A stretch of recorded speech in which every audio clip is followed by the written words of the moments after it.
दोस्तों नमस्कार, स्वागत है आप सभी का आपके अपने YouTube channel target with Sanjeev Sharma में। तो दोस्तों आज के सेशन में हम लेकर उपस्थित हैं घटना चक्र द्वारा प्रकाशित करंट अफेयर्स की क्लास, जिसमें कुल 3500 पॉइंट के साथ इसमें दिया जाएगा, जिसमें 90 राष्ट्रीय जो नए हैं राष्ट्रीय परिदृश्य, अंतर्राष्ट्रीय परिदृश्य, आर्थिक परिदृश्य, वैज्ञानिक परिदृश्य और संक्षिप्तियाँ, खेल संबंधी सारी चीज़ें और कुछ जो परीक्षाएं हुई हैं उसमें से आए हुए करंट अफेयर्स हैं, उनको चलिए देख लेते हैं। तो ये पॉइंटर के रूप में दिया गया है। तो दोस्तों पहला पॉइंट देखते हैं, केंद्र सरकार द्वारा एक राष्ट्र एक चुनाव की संभावना पर किसकी अध्यक्षता में एक समिति का गठन किया गया है, जो कि 1 सितंबर 2023 में किया गया है। तो दोस्तों वो रामनाथ कोविंद जो पूर्व राष्ट्रपति हैं उनकी अध्यक्षता में किया गया है। चलिए नेक्स्ट देखते हैं। तो नेक्स्ट पॉइंट हमारा है, इस समिति में कुल कितने सदस्य हैं। तो मित्रों इस समिति में जो हैं 8 सदस्य हैं। वर्ष 2019 के आम चुनाव के दौरान किन राज्यों के विधानसभाओं के चुनाव की कराए गए हैं। तो वो आंध्र प्रदेश और उड़ीसा, सिक्किम और अरुणाचल प्रदेश है। तो कौन कौन से राज्य हैं दोस्तों। तो आंध्र प्रदेश है, उड़ीसा है, सिक्किम है और अरुणाचल प्रदेश है। चलिए नेक्स्ट पॉइंट को देखते हैं। तो नेक्स्ट पॉइंट की बात की जाए तो नेक्स्ट पॉइंट कहता है, संयुक्त राज्य अमेरिका में जात विरोधी भेदभाव विधेयक पारित करने वाला पहला राज्य कौन बना है, जो कि 28 अगस्त 2023 को बना है। तो दोस्तों बना है कैलिफोर्निया। कौन सा बना है, कैलिफोर्निया बना है। चलिए फिर नेक्स्ट देखते हैं। तो किस शहर में G20 की एक स्वास्थ्य कार्यशाला का आयोजन किया गया है। तो वो किया गया है मित्रों बेंगलुरु में। और इस कार्यशाला का उद्घाटन किसने किया है। तो इस कार्यशाला का उद्घाटन केंद्रीय कृषि और किसान कल्याण राज्य मंत्री जो हैं वो शोभा करंदलाजे हैं, इन्होंने किया है। चलिए आगे बढ़ते हैं, नेक्स्ट पॉइंट देखते हैं। तो नेक्स्ट पॉइंट है, ये कार्यशाला किस विषय पर केंद्रित था। तो दोस्तों ये कार्यशाला एक स्वास्थ्य अवसर और चुनौतियों पर केंद्रित था। G20 की स्थापना कब हुई थी। तो वर्ष 1999 में भी G20 की स्थापना हुई थी। और दोस्तों वर्ष 2024 में G20 की मेजबानी कौन सा देश करेगा। तो दोस्तों कौन सा देश करेगा, वो करेगा ब्राज़ील। कौन सा देश करेगा, ब्राज़ील करेगा। तो नेक्स्ट पॉइंट है दोस्तों, किस राज्य के चोकुआ चावल या मैजिक राइस को भौगोलिक संकेत यानी GI टैग मिला है। तो वो असम को मिला है। और फीफा ने किस देश के फुटबॉल महासंघ से प्रतिबंध हटाया है, जो 27 अगस्त 2023 को हटाया। तो दोस्तों वो श्रीलंका ने हटाया है। चलिए आगे देखते हैं। श्रीलंका फुटबॉल महासंघ पर प्रतिबंध कब लगाया गया था। तो जनवरी 2023 में लगाया गया था। और किस भारतीय जहाज निर्माता ने केन्या शिपयार्ड लिमिटेड के साथ जहाज डिजाइन तथा निर्माण में सहयोग के लिए एक समझौते पर हस्ताक्षर किया है। तो वो दोस्तों किया है गोवा शिपयार्ड लिमिटेड ने। किसने किया है, गोवा शिपयार्ड लिमिटेड ने किया है। इसी क्रम में चलिए आगे बढ़ लेते हैं। तो अगला हमारा पॉइंट है, किस केंद्र शासित प्रदेश ने भद्रवाह, राजमा और रामबनसुलाई शहद और भौगोलिक संकेत GI टैग प्रदान किया है। तो मित्रों वो जम्मू एंड कश्मीर ने किया है। चलिए सामाजिक न्याय और अधिकारिता मंत्रालय ने किसके साथ सफाई कर्मचारियों के उत्थान के लिए समझौता किया है। तो किसके साथ किया है दोस्तों। तो वो किया है NSKFDC के साथ जो है समझौता किया है। चलिए नेक्स्ट पॉइंट की तरफ बढ़ लेते हैं। तो नेक्स्ट पॉइंट है, किस वित्तीय वर्ष के लिए समझौता हुआ है। तो वित्तीय वर्ष 2023-24 और 24-25 के लिए हुआ है। तो राष्ट्रीय सफाई कर्मचारी वित्त और विकास निगम यानी NSKFDC जो है ये इसकी स्थापना कब हुई है। तो मित्रों इसकी स्थापना जो हुई है वो हुई है जनवरी 1997 में। और NSKFDC किस मंत्रालय के तहत संचालित होता है। तो वो सामाजिक न्याय और अधिकारिता मंत्रालय के अंतर्गत ये जो है संचालित किया जाता है। नेक्स्ट पॉइंट देखते हैं। तो नेक्स्ट है, परमाणु परीक्षण के खिलाफ अंतर्राष्ट्रीय दिवस कब मनाया जाता है। तो दोस्तों 29 अगस्त को मनाया जाता है। और रेलवे बोर्ड के अध्यक्ष की एवं मुख्य कार्यकारी अधिकारी का कार्यभार किसने ग्रहण किया है, जो कि 1 सितंबर 2023 को किया है। तो वो जया वर्मा सिन्हा ने किया है। किसने किया है, जया वर्मा सिन्हा ने किया है। चलिए आगे बढ़ते हैं। दोस्तों नेक्स्ट पॉइंट हमारा है, ये इस पद पर नियुक्त होने वाली किस क्रम की महिला अधिकारी बनी है। तो वो प्रथम क्रम की हैं। और गैबन में तख्ता पलट के पश्चात किसे अंतरिम नेता घोषित किया गया है। तो ये जनरल ब्राइस ओलिगुई न्यूएमा ने जो है किया है, न्यूमा को किया गया है। चलिए आगे बढ़ते हैं। नेक्स्ट पॉइंट हमारा है, तो इसकी राजधानी क्या है? तो इसकी राजधानी है लिब्रेविले। इसकी राजधानी है लिब्रेविले। और इसकी मुद्रा क्या है? तो वो है CAF फ्रैंक है। केंद्रीय मंत्री धर्मेंद्र प्रधान ने किस नाम से एक कॉमिक पुस्तक जारी की है? तो वो लेट्स मूव फॉरवर्ड के नाम से जारी की है। चलिए आगे बढ़ते हैं। तो इस पुस्तक को किसके द्वारा विकसित किया गया है? तो NCERT तथा यूनेस्को के द्वारा इसको विकसित किया गया है। और विश्व संस्कृत दिवस कब मनाया जाता है? तो दोस्तों 31 अगस्त को मनाया जाता है। ये दिवस किसकी जयंती के उपलक्ष्य में मनाया जाता है? तो दोस्तों ये जो दिवस मनाया जाता है वो व्याकरणविद पाणिनि के जन्म के उपलक्ष्य में मनाया जाता है। चलिए आगे बढ़ते हैं। तो वर्ष 2000 में यानी वर्ष 2010 में संस्कृत को किस राज्य की दूसरी आधिकारिक भाषा को घोषित किया गया है? तो उत्तराखंड के द्वारा किया गया है। चलिए आगे बढ़ते हैं। तो नेक्स्ट हमारा है दोस्तों 31 अगस्त 2023 को 5 ड्राइविंग सपोर्ट क्राफ्ट यानी DSC परियोजना के किस पहले जहाज का जलावतरण किया गया है? तो वो DSC A20 यार्ड जो है यानी 325 को किया गया है। नेक्स्ट पॉइंट देख लेते हैं। तो नेक्स्ट पॉइंट है DSC A20 का जलावतरण कहाँ किया गया है? तो हुगली नदी कोलकाता में किया गया है। और जलावतरण समारोह की अध्यक्षता किसने की है? तो वो दोस्तों वाइस एडमिरल संजय महेंद्र ने की है। दोस्तों आधार से जुड़ा जन्म पंजीकरण शुरू करने वाला पूर्वोत्तर क्षेत्र कौन सा है? तो देख लेते हैं कौन सा है। तो पहला राज्य कौन बना है? वो है नागालैंड बना है। और ये पहल किसने वर्ष के बच्चों को केंद्रित है? तो 0 से 5 वर्ष के बच्चों के लिए केंद्रित है। किस बैंक ने ग्राहकों के लिए इन्फिनिटी सेविंग अकाउंट का शुभारंभ किया है? जो 29 अगस्त 2023 को किया है। तो एक्सिस बैंक के द्वारा किया गया है।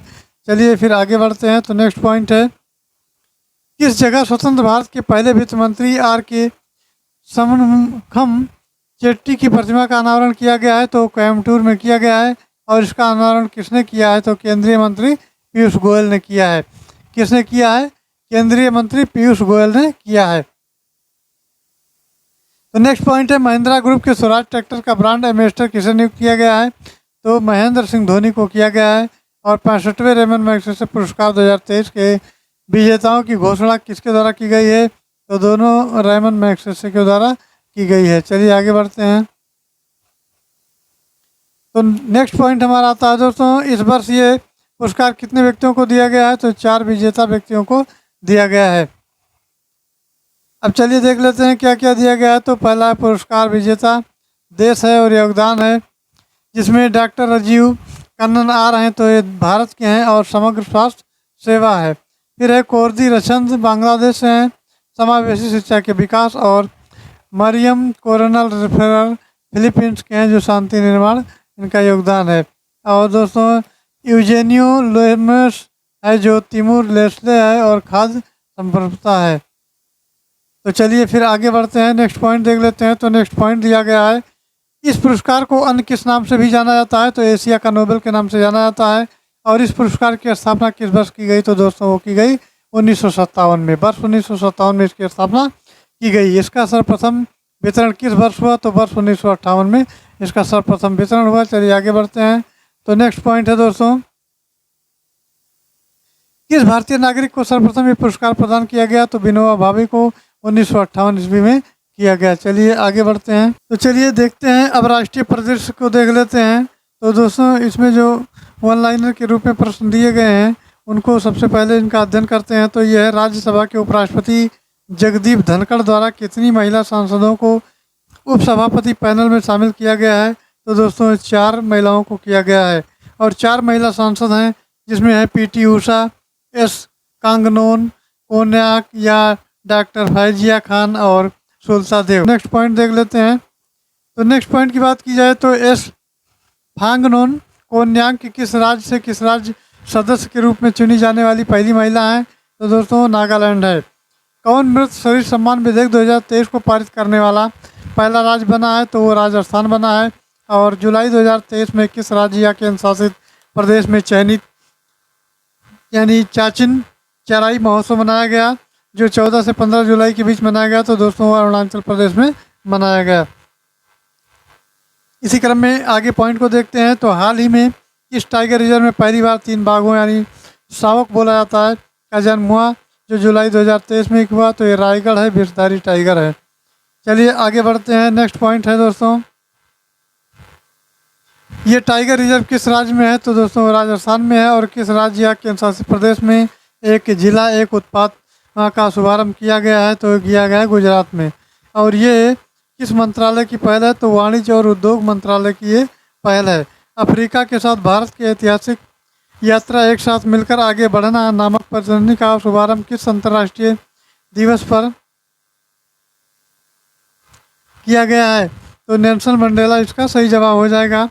इस प्रदर्शनी का आयोजन, चलिए नेक्स्ट देख लेते हैं।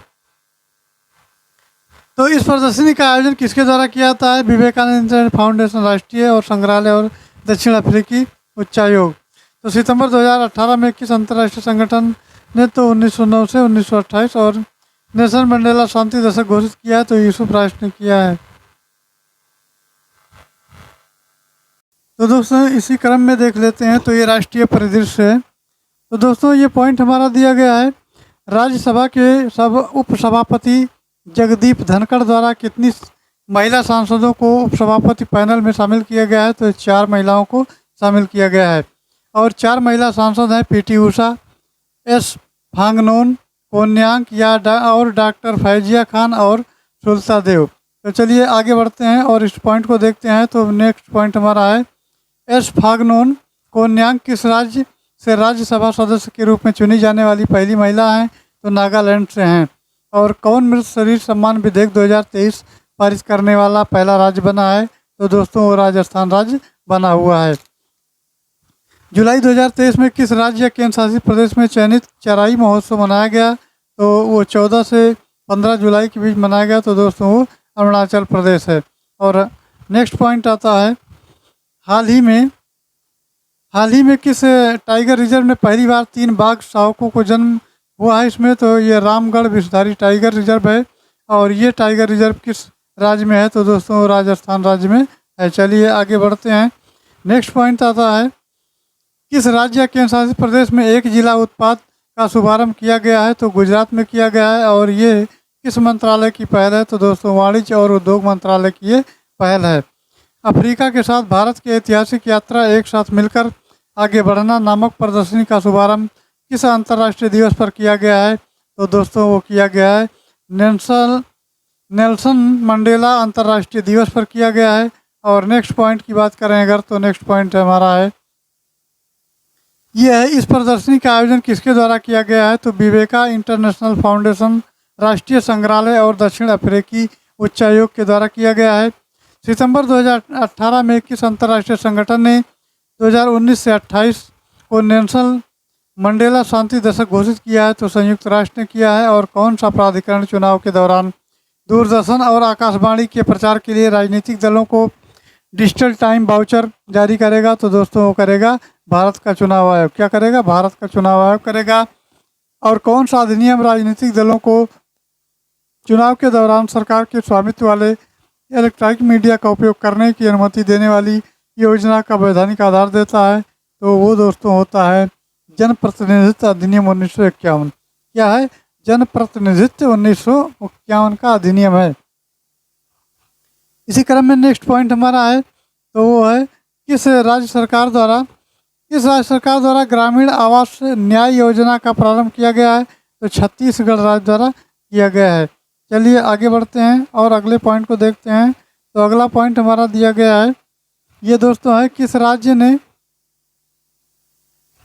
महिलाओं के लिए गृह लक्ष्मी योजना शुरू करने की घोषणा की है? तो कर्नाटक राज्य ने की है। और इस योजना के तहत परिवार की महिला मुखिया को कितने रुपए मासिक भत्ता दिया जाएगा? तो मित्रों वो 2000 रुपये भत्ता दिया जाएगा। चलिए आगे बढ़ते हैं। तो किस जगह त्रिपुरा प्रदर्शनी का आयोजन किया गया है? तो वो वाराणसी यानी उत्तर प्रदेश में किया गया है। और इसका आयोजन किसने किया है? तो दोस्तों उत्तर पूर्वी क्षेत्रीय कृषि विपणन निगम के द्वारा किया गया है। अब आता है नेक्स्ट पॉइंट, तो किस मंत्रालय ने भारतीय नौसेना के साथ जहाज निर्माण की प्राचीन सिलाई वाली विधि यानी टकाई विधि को पुनर्जीवित करने के लिए समझौता पर हस्ताक्षर किया है? तो वो दोस्तों किया है संस्कृति मंत्रालय ने किया है। चलिए फिर आगे बढ़ते हैं। तो एक आता है हमारा भारतीय नौसेना क्विज 20 यानी थिनक्यू का दूसरा संस्करण कहाँ प्रारंभ किया गया है? तो दोस्तों नई दिल्ली में किया गया है। ये क्यूज किसके तत्वाधान में आयोजित की जा रही है? तो G20 सचिवालय, भारतीय नौसेना और navy welfare and wellness association के द्वारा की जा रही है। चलिए नेक्स्ट पॉइंट को देखते हैं। तो ये क्यूज कितने स्तर पर आयोजित की जाएगी? तो दोस्तों 2 स्तर पर यानी राष्ट्रीय और अंतर्राष्ट्रीय राउंड पर दोनों पर की जाएगी। और राष्ट्रीय स्तर की क्यूज का फाइनल कब आयोजित किया जाएगा? तो 18 नवंबर 2023 को किया जाएगा। 18 नवंबर 2023 को किया जाएगा। चलिए आगे बढ़ते हैं। तो अंतर्राष्ट्रीय स्तर की क्यूज का फाइनल कब आयोजित किया जाएगा? तो 22 नवंबर 2023 को किया जाएगा। चलिए देखते हैं। तो नेक्स्ट है, किस राज्य ने खड़ग नदी बेसिन परियोजना को मंजूरी प्रदान की है? तो दोस्तों वो उड़ीसा राज्य ने की है। नीति आयोग द्वारा भारत की इलेक्ट्रिक गतिशीलता में तेजी लाने के लिए नीति समर्थन कहाँ आयोजित किया गया है? तो वो दोस्तों गोवा में किया गया है। चलिए आगे बढ़ते हैं। नेक्स्ट पॉइंट हमारा है, एनटीपीसी लिमिटेड ने किस राज्य के बाढ़ सुपर थर्मल पावर प्रोजेक्ट यानी एसटीपीपी की 660 मेगावाट यूनिट 2 को चालू किया है? तो दोस्तों बिहार राज्य के द्वारा किया गया है। और प्रधानमंत्री ने अंतर्राष्ट्रीय प्रदर्शनी सह सम्मेलन केंद्र IECC परिसर का उद्घाटन कहाँ किया गया है? तो दोस्तों किया गया है वो नई दिल्ली में किया गया है। कहाँ किया गया है? नई दिल्ली में किया गया है। इस परिसर का क्या नाम दिया गया है? तो भारत मंडपम नाम दिया गया है। और भारतीय सेना में पहला आधार केंद्र कहाँ खोला गया है? तो मित्रों खोला गया है नई दिल्ली में खोला गया है। चलिए फिर आगे बढ़ते हैं और अगले पॉइंट को देखते हैं। तो अगला पॉइंट हमारा है दोस्तों, वो है मेरा गांव मेरी धरोहर पहल किसने लॉन्च की है? तो ये केंद्रीय गृह मंत्री और सहकारिता मंत्री अमित शाह के द्वारा की गई है। और ये जो मंत्रालय है इसकी पहल है संस्कृति मंत्रालय के द्वारा की गई है। इस पहल का उद्देश्य क्या है? तो दोस्तों इस पहल का जो उद्देश्य है वो है भारत के 6.5 लाख गाँव का सांस्कृतिक मानचित्रण करना। तो ये इसका उद्देश्य है। और देश का पहला कंस्ट्रक्शन इनोवेशन हब कहाँ स्थापित किया गया है? तो कोच्चि यानी केरल में स्थापित किया गया है। चलिए आगे बढ़ते हैं और नेक्स्ट पॉइंट को देखते हैं। तो दोस्तों देश का पहला कंस्ट्रक्शन इनोवेशन हब कहाँ स्थापित किया गया है? तो कोच्चि केरल में किया गया है। और आज़ादी का अमृत महोत्सव के रूप में मेरी माटी मेरा देश अभियान को कब शुरू किया जाएगा? तो दोस्तों ये कब किया गया है? तो 9 से 15 अगस्त 2023 में किया गया है। और मेरी माटी मेरा देश अभियान किसे समर्पित है? तो शहीदों को समर्पित है। संसद ने किस राज्य में कुछ समुदायों को अनुसूचित जनजाति श्रेणी में शामिल करने के लिए संविधान अनुसूचित जाति आदेश जो 5वां संशोधन है विधेयक पारित किया है? तो वो दोस्तों छत्तीसगढ़ राज्य के द्वारा किया गया है। इसके द्वारा किया गया है, छत्तीसगढ़ राज्य के द्वारा किया गया है।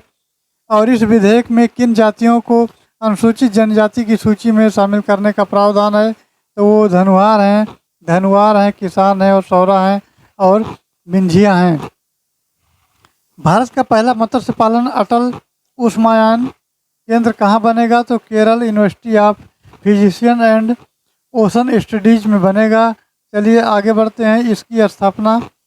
इसकी स्थापना की बात की जाए तो इस स्थापना के लिए नीति आयोग द्वारा कितना अनुदान प्रदान किया गया है? तो 210 करोड़ रुपए प्रदान किया गया है। फिर आता है प्रजापिता ब्रह्म कुमारी ईश्वरीय विश्वविद्यालय के डिवाइन लाइट हाउस की आधारशिला कहाँ रखी गई है? तो दोस्तों वो दसा बटिया उड़ीसा में रखी गई है। कहाँ रखी गई है? दसा बटिया उड़ीसा में रखी गई है। और इसकी आधारशिला किसके द्वारा रखी गई है? तो वो दोस्तों महामहिम राष्ट्रपति द्रौपदी मुर्मू के द्वारा की गई है, जो वर्तमान में भारत की राष्ट्रपति हैं। और नेक्स्ट पॉइंट हमारा आता है, यह है राष्ट्रपति द्वारा सेमिनार व सम्मेलन आयोजित करने के लिए लॉन्च की गई इस वर्ष की थीम क्या है? तो सकारात्मक परिवर्तन का वर्ष है। सकारात्मक परिवर्तन का वर्ष।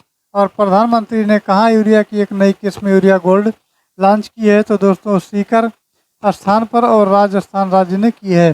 चलिए आगे बढ़ते हैं। तो आगे हम बढ़ते हैं। नेक्स्ट है, किस भारतीय रेलवे स्टेशन को यूनेस्को एशिया का प्रशांत सांस्कृतिक विरासत पुरस्कार से सम्मानित किया गया है? तो दोस्तों वो भायखला रेलवे स्टेशन जो महाराष्ट्र में पड़ता है किया गया है। चलिए फिर आगे बढ़ते हैं। तो नेक्स्ट पॉइंट हमारा है, 24 जुलाई 2023 को किस अधिनियम के तहत महादेई वन्यजीव अभ्यारण्य को बाघ रिजर्व के रूप में अधिसूचित करने का निर्देश जारी किया गया है? तो वन्य जीव संरक्षण अधिनियम 1972 किया गया है। चलिए नेक्स्ट देखते हैं। तो महादेई वन्य जीव अभ्यारण्य किस राज्य में अवस्थित है? दोस्तों गोवा में अवस्थित है। और इस अभ्यारण्य से होकर कौन सी नदी बहती है? तो महादेई यानी मांडवी नदी बहती है। चलिए फिर आगे बढ़ते हैं, अगला पॉइंट देखते हैं। तो दोस्तों भारत ने किस राज्य के खिलाड़ियों को नत्थी वीज़ा जारी करने पर चीन पर कड़ा विरोध किया है? तो अरुणाचल प्रदेश है। और भारत में दूसरे सबसे अधिक कार्यकाल तक सेवा करने वाले मुख्यमंत्री कौन हैं? तो वो है नवीन पटनायक, जो कि उड़ीसा के मुख्यमंत्री हैं। चलिए आगे बढ़ते हैं। तो नेक्स्ट पॉइंट हमारा दोस्तों आता है इस पॉइंटर के अंतर्गत। तो पहले सबसे अधिक कार्यकाल तक सेवा करने वाले मुख्यमंत्री कौन थे? तो पवन कुमार चामलिंग, जो कि सिक्किम के थे।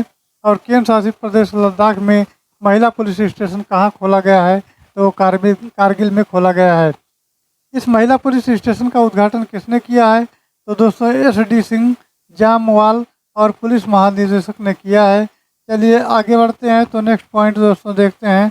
यह है Asia transition finance study group, जिसका शॉर्ट नेम है ATFSG में पहला भारतीय भागीदार कौन बना है? तो पावर फाइनेंस, ये जो कॉरपोरेशन लिमिटेड है, ये पहला जो है भागीदार बना हुआ है। चलिए आगे बढ़ते हैं। नेक्स्ट पॉइंट आता है पावर फाइनेंस कॉरपोरेशन लिमिटेड का गठन कब किया गया? तो दोस्तों 1986 में किया गया। और नेक्स्ट पॉइंट की बात की जाए तो टाइगर रिजर्व का प्रबंधन, प्रभावशीलता मूल्यांकन, पाँचवें चक्र के अंतिम रिपोर्ट जो है कब जारी की गई है? तो 29 जुलाई 2023 को की गई है। और भारत में कुल कितने टाइगर रिजर्व हैं? तो दोस्तों 53 टाइगर रिजर्व हैं। और रिपोर्ट में कितने टाइगर रिजर्व का मूल्यांकन किया गया है? तो 51 टाइगर रिजर्व का मूल्यांकन किया है। चलिए आगे बढ़ते हैं। नेक्स्ट पॉइंट है इस रिपोर्ट में टाइगर रिजर्व में कितनी श्रेणी में उत्कृष्ट रैंकिंग प्रदान की गई है? तो 204 श्रेणी में की गई है। और ये 4 श्रेणियाँ कौन कौन सी हैं? तो पहला है संतोषजनक, अच्छा, बहुत अच्छा और उत्कृष्ट। तो उत्कृष्ट श्रेणी के अंतर्गत कितने टाइगर रिजर्व शामिल किए गए हैं? तो दोस्तों 12 किए गए हैं।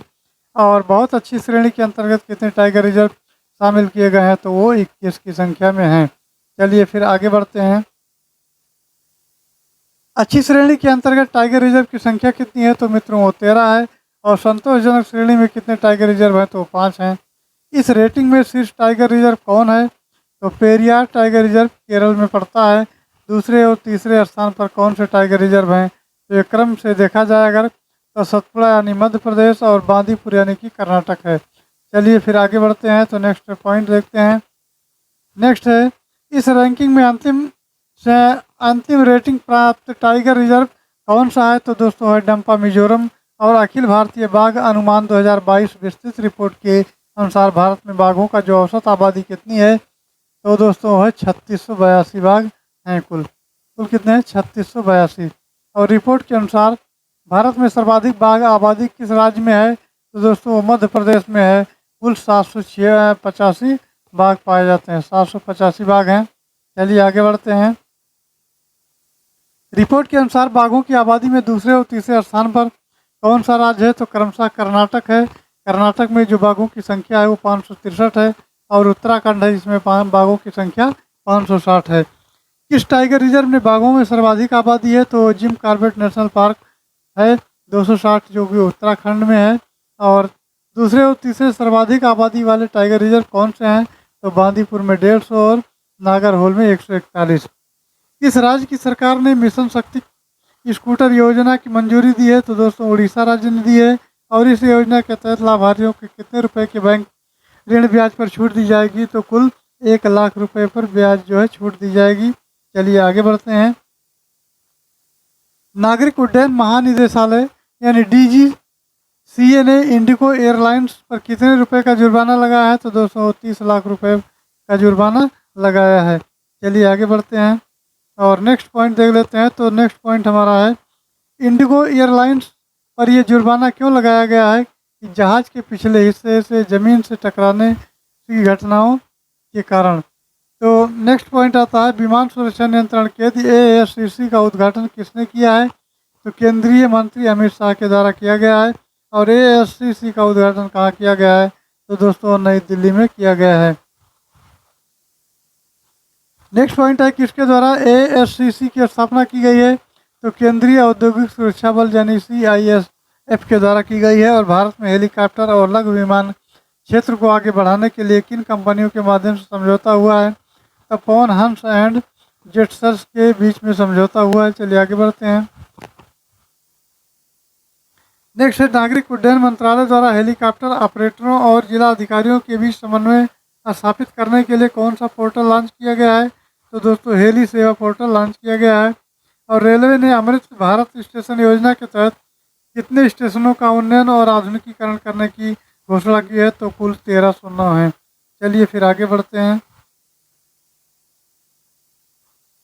तो नेक्स्ट पॉइंट आता है किसने उच्च शिक्षण संस्थानों के लिए संस्थागत विकास योजना के लिए मसौदा दिशा निर्देश पारित किया है? तो विश्वविद्यालय अनुदान आयोग ने किया है। और समय पर कार्य पूरा करने को सुनिश्चित करने के लिए किस राज्य ने स्मार्ट सिटी ऐप में सेफ सिटी ऐप को शामिल करने की घोषणा की है? तो दोस्तों उत्तर प्रदेश राज्य ने जो है ऐसा किया है। अब आता है सेफ सिटी परियोजना में कितने शहरों में CCTV कैमरों से डाटा एकत्र करना शामिल है? तो है दोस्तों गौतम बुद्ध नगर। और विश्व में पुरुषों के लिए सबसे बड़ी और सबसे प्रतिष्ठित प्रतियोगिता 19वीं रूबरू मिस्टर इंडिया 2023 कहाँ आयोजित की गई है? तो दोस्तों गोवा में की गई है। चलिए आगे बढ़ते हैं। नेक्स्ट पॉइंट आता है किस मंत्रालय ने स्वच्छता क्रॉनिकल परिवर्तनकारी कथाएं भारत से का लोकार्पण किया है? तो जल शक्ति ने किया है, जल शक्ति मंत्रालय ने। और स्वच्छता नवाचार को उजागर करने के लिए इस क्रॉनिकल में किसका संगठन है? तो खुले में शौच से मुक्त 75 जो है जिले हैं और ज़्यादा श्रेष्ठ प्रथाएं हैं। तो चलिए आगे बढ़ते हैं। नेक्स्ट पॉइंट आता है इस राष्ट्रीय सम्मेलन में ये क्रॉनिकल जारी किया गया है? तो रूरल वास पार्टनर्स फोरम यानी RWPF के द्वारा किया गया है। और किस राज्य में युवाओं के लिए रोजगार के अवसरों का विस्तार करने के लिए British counselling education India private limited के साथ MOU पर हस्ताक्षर किया है? तो पंजाब ने किया है। चलिए आगे बढ़ते हैं। अब आता है उत्तर प्रदेश की कौन सी जेल एक रेडियो स्टेशन प्रारंभ करेगी? तो वो कानपुर जेल करेगी। और हाल ही में किस राज्य को आधिकारिक तौर पर चंपी त्वचा रोग वाला राज्य घोषित किया गया है? तो दोस्तों नागालैंड है। चलिए आगे बढ़ते हैं। अब दोस्तों नेक्स्ट पॉइंट आता है वैश्विक स्तर पर यह आंकड़ा ऐसी मौतों की कुल संख्या का कितने प्रतिशत है? तो 11% है। और गुजरात सरकार ने लंदन स्थित किस कंपनी के साथ सैटेलाइट नेटवर्क पोर्टल साइट की स्थापना है समझौता ज्ञापन पर हस्ताक्षर किया है? तो वो वनवेव ने किया है। और इस समझौता ज्ञापन पर हस्ताक्षर कहाँ किया जाएगा, कहाँ किया गया है? तो दोस्तों किया गांधीनगर गुजरात में किया गया है। और भारत का पहला सैटेलाइट नेटवर्क पोर्टल कहाँ स्थापित किया जाएगा? तो मेहसाणा गुजरात में किया जाएगा। चलिए आगे बढ़ते हैं। नेक्स्ट पॉइंट आता है मुख्यमंत्री खेत सुरक्षा योजना का क्रियान्वयन किस राज्य में किया जाएगा? तो उत्तर प्रदेश में किया जाएगा। और इस योजना का उद्देश्य क्या है दोस्तों? तो फसलों को जानवरों से बचाना इसका उद्देश्य है। IIT गुवाहाटी ने अंतर्राष्ट्रीय मामलों और विदेश नीति में कौशल विकसित करने हेतु इस थिंक टैंक के साथ समझौता ज्ञापन पर हस्ताक्षर किया है? तो दोस्तों आता है वैश्विक मामलों की भारतीय परिषद। और उत्तर प्रदेश की सरकार ने प्रदेश के सभी 75 जिलों में 948 विरासत विषयों के संरक्षण और सौंदर्यीकरण के लिए योजना प्रारंभ की है। तो वो है विरासत वृक्ष अंगीकरण योजना। चलिए आगे देखते हैं। तो नेक्स्ट पॉइंट है सबसे अधिक विरासत वृक्ष वाले प्रदेश के 5 जिले कौन कौन से हैं? तो पहला तो वाराणसी है, प्रयागराज है, हरदोई है, गाजीपुर है, उन्नाव है। चलिए फिर आगे बढ़ते हैं। तो नेक्स्ट पॉइंट आता है दोस्तों हमारा वो है इलेक्ट्रॉनिक वाहनों को बढ़ावा देने के लिए किस राज्य ने सब्सिडी पोर्टल शुरू की है? तो उत्तर प्रदेश राज्य ने शुरू की है। चलिए आगे बढ़ते हैं। धोखाधड़ी को फिल्टर करने के लिए भारत में AI संचालित असिस्टेंट किसने लॉन्च किया है? तो दोस्तों किया है ट्रू कॉलर ने किया है। इस असिस्टेंट का क्या नाम है? True collar assistant. और भारतीय सेना ने 24वें कारगिल विजय दिवस के उपलक्ष्य में त्रिसेवा नारी सशक्तिकरण महिला मोटरसाइकिल रैली की शुरुआत कहाँ से की है? तो नई दिल्ली से की है। और चलिए आगे बढ़ते हैं। ये रैली कहाँ से कहाँ तक संचालित की गई है? तो नई दिल्ली से द्रास यानी लद्दाख तक की गई है। और इस रैली में कितनी दूरी तय की है, तो लगभग 1000 किलोमीटर की दूरी तय की है। और ये रैली द्रास लद्दाख कब पहुंची, तो 25 जुलाई 2023 को पहुंची है। एक पूर्ण महिला मीटर परीक्षण प्रयोगशाला का उद्घाटन कहाँ किया है, तो ये किया है बहरामपुर उड़ीसा में। और प्रयोगशाला का विकास किसके द्वारा किया गया है, तो दोस्तों किया गया है Tata power southern Orissa distribution limited. किस देश के राष्ट्रपति रानिल विक्रमसिंघे को 2 दिन के लिए भारत दौरे पर आए हैं, तो वो श्रीलंका के हैं। और राष्ट्रपति के रूप में विक्रमसिंघे कितनी बार भारत आए, तो पहली बार भारत आए हैं। चलिए आगे बढ़ते हैं। तो नेक्स्ट आता है कि संस्था ने कूनो राष्ट्रीय पार्क में चीतों की मृत्यु पर प्रारंभिक विश्लेषण किया है, तो राष्ट्रीय बाघ संरक्षण प्राधिकरण वो है। चलिए आगे बढ़ते हैं। चलते रहें। तो नेक्स्ट पॉइंट आता है हमारा, इसने अपनी रिपोर्ट में क्या परिणाम बताया है, तो सभी मौतें प्राकृतिक कारणों से हुई हैं, ये रिपोर्ट में बताया है। और एनटीसीए किस मंत्रालय के अधीन एक वैज्ञानिक निकाय है, तो दोस्तों पर्यावरण वन और जलवायु परिवर्तन मंत्रालय है। और अडानी समूह द्वारा बांग्लादेश को सौंपा गया गोड्डा विद्युत संयंत्र कहाँ स्थापित किया गया है, तो दोस्तों वो झारखंड में स्थापित किया गया है। चलिए आगे देखते हैं। तो ये विद्युत संयंत्र कितने वाट का है, तो दोस्तों ये कुल 1600 मेगावाट का है। कितना है, 1600 मेगावाट का है। चलिए आगे देखते हैं। तो नेक्स्ट पॉइंट आता है हमारा, किस राज्य या केंद्र शासित प्रदेश के 35 गाँवों को प्राइवेट विलेज प्रोग्राम में शामिल किया गया है, तो लद्दाख के गांव हैं। और अप्रैल 2023 को प्राइवेट विलेज प्रोग्राम का शुभारंभ कहाँ से किया गया, तो किबुथु जो है अरुणाचल प्रदेश से किया गया है। और इसका शुभारंभ किसने किया है, तो गृह मंत्री ने किया है। निर्मला सीतारमण द्वारा प्राइवेट विलेज प्रोग्राम की घोषणा किस बजट के तहत की गई है, तो दोस्तों वो बजट का भाषण 2022-23 का था। और इस प्रोग्राम को किस वर्ष तक पूरा करने का लक्ष्य रखा गया, तो वर्ष 2025 से 26 तक का लक्ष्य रखा गया है। और प्राइवेट विलेज प्रोग्राम में शामिल है लद्दाख है, हिमाचल प्रदेश है, अरुणाचल प्रदेश है, उत्तराखंड और सिक्किम है। चलिए आगे बढ़ते हैं। नेक्स्ट पॉइंट आता है, ये है दोस्तों किस जगह युवा पर्यटन क्लब का शुभारंभ किया गया है, तो ईटानगर में किया गया है। और इस क्लब का शुभारंभ किसने किया है, तो पर्यटन सचिव यानी अरुणाचल प्रदेश ने के द्वारा किया गया है। किस राज्य केंद्र शासित प्रदेश में अमृत युवा कलोत्सव का उद्घाटन किया गया है, तो जम्मू और कश्मीर है। और नेक्स्ट पॉइंट आता है, तो नेक्स्ट है दोस्तों अमृत युवा महोत्सव का उद्घाटन किसने किया है, तो उपराज्यपाल मनोज सिन्हा ने किया है। और किस राज्य में आर्थर पान के पत्तों की जीआई टैग प्राप्ति हुआ है, तो तमिलनाडु है। और कितने विपक्षी दलों ने लोकसभा चुनाव लड़ने के लिए इंडिया का गठन किया है, तो 226 जो है लोकसभा चुनाव ने लड़ने के लिए किया है। और इंडिया का विस्तृत रूप है, तो इंडिया का जो विस्तृत रूप है दोस्तों वो है भारतीय राष्ट्रीय विकासात्मक समावेशी संगठन। और कौन सा राज्य केंद्र शासित प्रदेश जो पहली बार कैनबिस मेडिसिन परियोजना का नेतृत्व करेगा, तो जम्मू एंड कश्मीर करेगा। चलिए फिर आगे बढ़ते हैं। नेक्स्ट आता है दोस्तों हमारा, यह है किस जगह भगवान श्री राम की 108 फीट ऊंची प्रतिमा का शिलान्यास किया गया है, तो कुरनूल आंध्र प्रदेश में किया गया है। और किसने वीडियो कॉन्फ्रेंसिंग के माध्यम से इस प्रतिमा का शिलान्यास किया है, तो दोस्तों अमित शाह जो कि केंद्रीय गृह मंत्री और सहकारिता मंत्री हैं, उन्हीं के द्वारा किया गया है। चलिए आगे बढ़ते हैं। तो नेक्स्ट पॉइंट आता है दोस्तों, ये प्रतिमा लगभग कितने करोड़ रुपए की लागत से निर्मित की जाएगी, तो 500 करोड़ रुपए की लागत से निर्मित की जाएगी। चलिए इसी क्रम में आगे देखते हैं। तो किस मंत्रालय ने जल जीवन मिशन जो डिजिटल एकेडमी की स्थापना की है, तो यह है पेयजल एवं स्वच्छता विभाग जल शक्ति मंत्रालय। चलिए आगे बढ़ते हैं। नेक्स्ट पॉइंट आता है, तो नेक्स्ट पेज देख लेते हैं। तो दोस्तों नेक्स्ट पॉइंट हमारा आता है, यह है किस राज्य सरकार ने 1 लीटर से कम पानी पीने की बोतलों पर प्रतिबंध लगाने का निर्णय लिया है, तो ये असम निर्णय लिया है। और ये प्रतिबंध किन बोतलों पर लागू होगा, तो ये पॉलीथाइलिन और टेरेफ्लेट जो है से निर्मित है। ये प्रतिबंध कब से लागू होगा, तो 2 अक्टूबर 2023 से लागू होगा।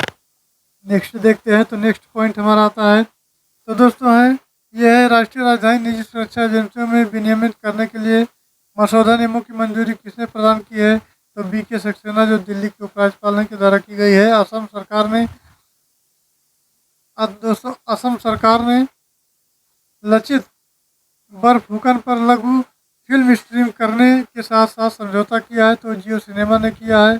चलिए आगे बढ़ते हैं दोस्तों। नेक्स्ट पॉइंट है लचित बर्फुकन कौन थे, तो मध्यकालीन अहम योद्धा थे और श्रमिकों को सामाजिक सुरक्षा प्रदान करने के लिए विधानसभा में विधेयक प्रस्तुत करने वाला भारत का कौन सा राज्यपाल है, तो वो कौन सा राज्य है, तो वो दोस्तों राजस्थान है। कौन सा है, वो राजस्थान है। चलिए आगे बढ़ते हैं तो नेक्स्ट पॉइंट है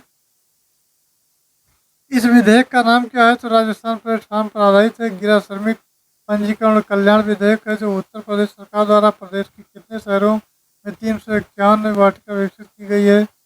और वृक्षारोपण जन अभियान के शुरुआत किस राज्य में की गई है, तो यूपी है। इस अभियान की शुरुआत किसने की है, तो योगी आदित्यनाथ के द्वारा की गई है। अभियान की शुरुआत कहाँ की गई है, तो दोस्तों बिजनौर में की गई है। चलिए दोस्तों ये बिजनौर से की गई है। और नेक्स्ट पॉइंट आता है मुख्यमंत्री ने पौधे लगाकर इस अभियान की शुरुआत की, तो कल्पवृक्ष के पौधों को लगा करके अभियान की शुरुआत की। इस अभियान में कितने पौधे लगाने का लक्ष्य रखा गया है, तो दोस्तों इस पौधे लक्ष्य रखा गया है 35 करोड़ का रखा गया है। और चलिए आगे बढ़ते हैं तो अभियान के पहले दिन प्रदेश भर में कितने पौधे लगाए गए, तो 30 करोड़ पौधे लगाए गए। शेष 5 करोड़ पौधे कब लगाए जाएंगे, तो 15 अगस्त 2023 को लगाए जाएंगे। और किसने 75 खुले में शौच मुक्त यानी ODF प्लस सर्वोत्तम प्रथाओं का सार संग्रह जारी किया है, तो ये गजेंद्र सिंह शेखावत केंद्रीय जल मंत्री। इस सार संग्रह का शीर्षक क्या है, तो स्वच्छता Chronicle transforming travels from India है। तो चलिए नेक्स्ट देखते हैं। तो नेक्स्ट है किसने ज्ञान वापी मस्जिद का सर्वेक्षण पुरातत्व विभाग से कराने का आदेश दिया, तो वाराणसी जिला का जिला अदालत। और ज्ञान वापी मस्जिद कहाँ स्थित है, तो वाराणसी उत्तर प्रदेश में जो है स्थित है। इसी क्रम में दोस्तों किस राज्य ने सेमीकंडक्टर नीति 2022 से 27 तक का अनावरण किया है, तो गुजरात राज्य ने किया है। और भारत में अपनी तरह का पहला विमान सुरक्षा नियंत्रण केंद्र कहाँ स्थापित किया गया, तो नई दिल्ली में किया गया है। इस केंद्र का उद्घाटन किसने किया, तो अमित शाह जो केंद्रीय मंत्री हैं वर्तमान में, उन्हीं के द्वारा किया गया है।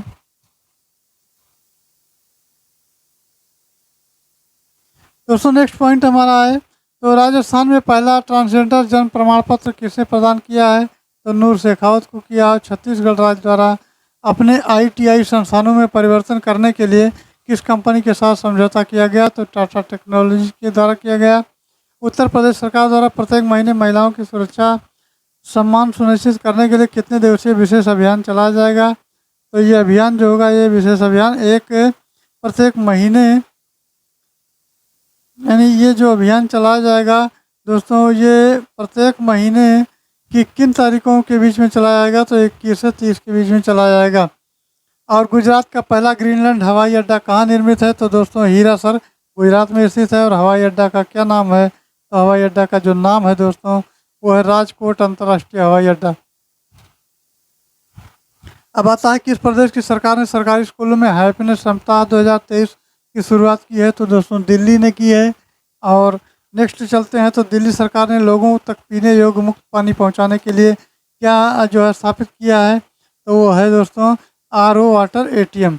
और इस ATM का एक व्यक्ति प्रतिदिन कितना मुक्त पानी प्राप्त कर सकता है, तो 20 लीटर का एक लिमिट है। चलिए तो आगे देखते हैं। भारत निर्वाचन आयोग ने मतदाता जागरूकता और शिक्षा कार्यक्रम के लिए नेशनल आइकन किसे नियुक्त किया है, तो सचिन तेंदुलकर को किया है। और इस नेशनल आइकॉन कितने वर्षों के लिए नियुक्त किया गया है, तो 3 वर्षों के लिए नियुक्त किया गया है दोस्तों। चलिए आगे देखते हैं तो किस राज्य ने 873.57 करोड़ रुपए की 9 औद्योगिक परियोजनाओं को मंजूरी प्रदान की है, तो ये उड़ीसा राज्य ने की है। और उत्तर प्रदेश सरकार ने भारतीय मंदिरों की स्थापत्य विरासत जो वैज्ञानिक पहलुओं को प्रदर्शित करने के लिए कहाँ एक मंदिर संग्रहालय बनाने की घोषणा की है, तो अयोध्या है। चलिए आगे बढ़ते हैं। तो दोस्तों नेक्स्ट पॉइंट आता है किस राज्य ने राष्ट्रीय शिक्षा नीति 2020 रद्द करके एक नई शिक्षा नीति लाने की घोषणा की है, तो कर्नाटक राज्य ने की है। और नेक्स्ट देखते हैं तो नेक्स्ट है उत्तर प्रदेश सरकार बनटांगिया ग्राम प्रशिक्षण केंद्र कहाँ स्थापित कर रही है, तो गोंडा में कर रही है। और इसके अंतर्गत प्रारंभिक बनटांगिया ग्राम प्रशिक्षण केंद्र कहाँ जो स्थापित किए जा रहे हैं, तो ये रामगढ़, बनटांगिया गांव और महेशपुर बनटांगिया गांव, नवाबगंज ब्लॉक जो है गोंडा है। तो इस पहल का उद्देश्य क्या है, तो बनटांगिया समुदाय है कि युवाओं और महिलाओं के लिए रोजगार के अवसर पैदा करना है